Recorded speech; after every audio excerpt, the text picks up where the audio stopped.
नमस्कार मंडळी, श्री स्वामी समर्थ. 13 ऑगस्टपासून पवित्र श्रावण महिन्याची सुरुवात झालेली आहे आणि 11 सप्टेंबरला पिठोरी अमावस्येला हा श्रावण महिना संपणार आहे. श्रावण हा महिना अत्यंत पवित्र आणि शुभ मानला जातो. हा संपूर्ण महिना भगवान महादेवांना समर्पित केला गेला आहे. या महिन्यात भगवान महादेव कैलास पर्वत सोडून पृथ्वीवरती भक्तांना आशीर्वाद देण्यासाठी आलेले असतात आणि म्हणून पृथ्वीवरती शिवतत्व हे खूप जास्त प्रमाणामध्ये जागृत असते आणि म्हणून या महिन्यात व्रतासोबतच काही प्रभावी उपायसुद्धा केले जातात. आपल्याला श्रावण मास संपण्या अगोदर हे एक फूल कुठे दिसले तर अजिबात सोडू नका. हे फूल तुमची कितीही कठीणातील कठीण इच्छा पूर्ण करेल.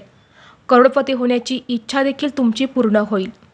7 पिढ्यांचे दारिद्र्य नष्ट होऊन भगवान महादेवांच्या कृपेने आयुष्याचं सोनं होईल. तर असं कोणतं फूल आहे जे आपल्याला या श्रावण महिन्यामध्ये घरी घेऊन यायचे आहेत, त्या फुलाचं काय करायचं आहे याबद्दलची संपूर्ण माहिती एका मोठ्या व्हिडिओद्वारे मी तुमच्यासोबत शेअर केलेली आहे. तो व्हिडिओ पाहण्यासाठी या व्हिडिओच्या खाली जो छोटा त्रिकोण दिसत आहे त्या त्रिकोणावरती क्लिक करा, म्हणजे योग्य ती माहिती तुमच्यापर्यंत येईल. धन्यवाद.